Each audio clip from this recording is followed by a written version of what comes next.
course, all eyes on the upcoming fight on Friday, March the 8th in Saudi Arabia, almost inevitably, when Anthony Joshua continues his attempt to work his way back into world title contention. He takes on the former UFC heavyweight champion Francis Ngannou in Saudi. Johnny, what happens if, and it's a big if, but if AJ was to lose here? So I think Eddie took umbrage to what I was saying, and I understand that in the context that he got it. I can understand saying, you know what, you're a hater.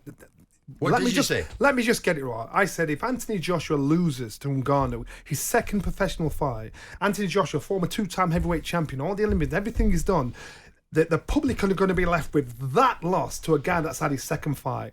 Forgetting all what he's achieved amazing things. But I said risk reward doesn't weigh up. If I was Eddie, if I was his promoter, I wouldn't have taken the fight because risk reward doesn't weigh up. You lose to him. Where are you going to go from there? What's it going to do to AJ's head? Thinking I just lost to this guy here. What's going on here?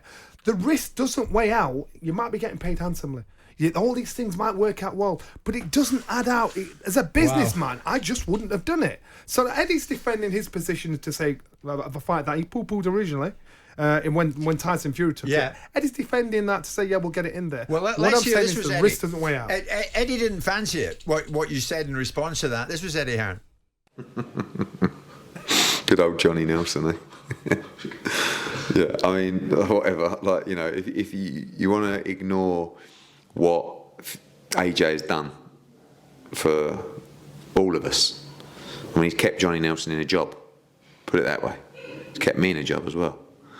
So we should be really thanking what AJ's done for us, the sport, the fact that he's unified the heavyweight division, become a two-time world champion, changed the face of British boxing, won an Olympic gold, inspired a whole generation of people to start getting fit and active and going to grassroots boxing. If a defeat ruins all of that, then you're one word, buddy. You're a hater. I mean, it's unreal, isn't it? That was Eddie talking to a little outfit called Pro Boxing Fans. What's that all about then? I mean, you've kept AJ in a job, incidentally. No, he's kept me in a job. Well done with that, But the Johnny. thing is, if the questions, of course, listen to how the questions posed to Eddie. Of course he's going to say that. These things are taken out of context. It's common sense, what I'm saying.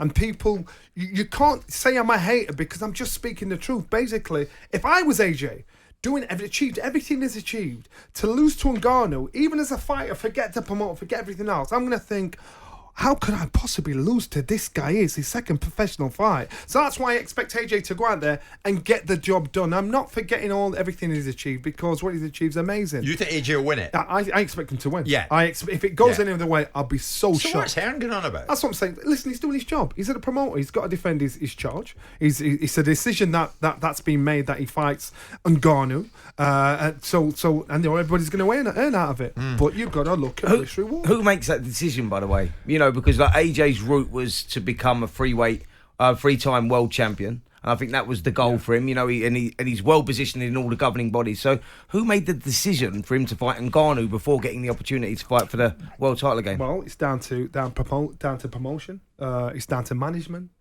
Is it AJ's decision? I don't think so. I think it's everybody else around him.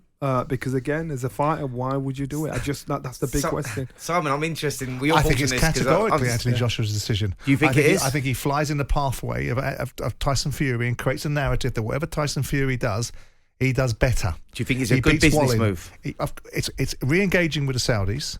It's manipulating himself back into the equation where Fury's been sat at the table and he's the king of the castle and everyone should be paying for his flights and he shouldn't pay any taxes in the UK and everyone should bow down to Tyson Fury. Actually, Joshua now has got a sentiment where there's an opportunity. I personally, irrespective of whether they like it or not, and these guys hear what they want to hear. I listen to these children. I listen to Frank behaving like a child. I listen to Eddie hearing something, not even bothering to listen to it, and hearing what they want, and then turning it into some sort of narrative that people hate something. Nobody hates anything. People have an opinion. You're allowed to have an opinion. You boys have regular opinions. You run around saying disparaging things about everybody and anyone, and then when you get it back, you can't take it. My view on this, I think it's a bloody embarrassment. The heavyweight champions of the world are fighting a novice MMA fighter that we all know can fight, that hasn't fought for 18 months and is coming back from a knee rebuild. And this is what we're saying is heavyweight elite boxing. I think it's an embarrassment. Well done for the Saudis. Good luck to them. They get lots of eyes on the prize, and they're making boxing. And when they get bored of it and something else comes along, everyone have to get their heads out of their backsides and get back to the reality of what boxing should be. I have no respect for these fights. None. I respect Ngannou. I respect Anthony Joshua. I respect their achievements. They're getting paid hugely for this fight.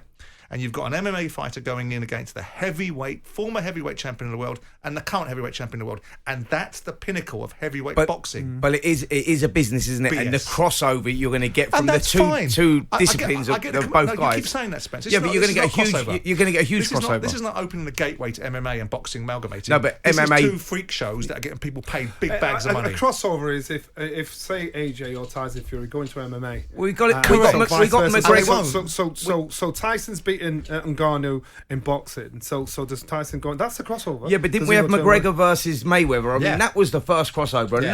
look at the money that they that was got an paid nonsense, and the eyeballs that they got on the actual fight. event itself Yeah, was absolutely. eminently forgettable. Totally agree. But the one thing you've got to say, what they're doing out in Saudi Arabia is actually you look at the stage, you look at the fighters that are out there. Now they're trying to build it up to say corner A will beat corner B, but then eventually you guys have got to fight each other.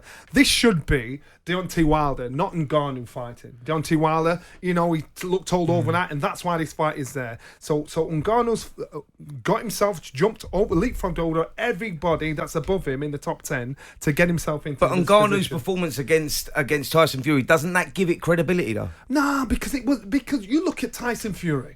Look, Tyson Fury underperformed, and it sounds like I'm dissing Ngannou. Ngannou's a tough cookie. He's a tough fighter, but no boxer is gonna in the top 10 is gonna let this guy outbox him. Get in the MMA, fine. You stand there and have a slug out with him. But any fighter in the top 10 should not lose to Ngannou. This is his second professional fight. Well That's it. It shouldn't happen. I get it. So now Yeah. he has that puncher's chance, and he does have that puncher's chance to change everybody's opinion. in Everything's regards to up in the air, Johnny, if Ngannou does it. Exactly. It's like, what we've done here. But you know what? The opportunities have been put there out in Saudi Arabia, and that's what you've got to What's look the at. reality? They've given us something to talk about, something to get involved in. So that's a good thing. There's an argument there. What's the reality of Ngannou pulling it off, though? There is a reality that he could do it, though, isn't there? There is a possibility that he could You do know it. what? In my head, I think AJ, it's day and night. AJ, he's got the hindsight of what happened with Tyson Fury. He's not going to make that mistake. He's going to respect the guy in front of him. If AJ goes there to box him, he beats him day and night. If he gets greedy and tries to knock him out, which I don't think he does, then he gets done. So now this is No, so but everybody's raving about what AJ did in his last fight, and he's working with Ben Davison. Now we'll see if the work with Ben Davison is come to fruition, because if he goes in with the same attitude, same hunger, same desire, then you're going to say, Ben, you've done an amazing brain job on it. But if AJ tactically gets it wrong, then he could lose the fight. And what I'm saying is that's why there's an interest and an intrigue in it, because if he goes out there and he lets his ego get the better of him and he gets into a fight with Ngannou, it's wicked fun. Absolutely no haters in here of anyone at any time.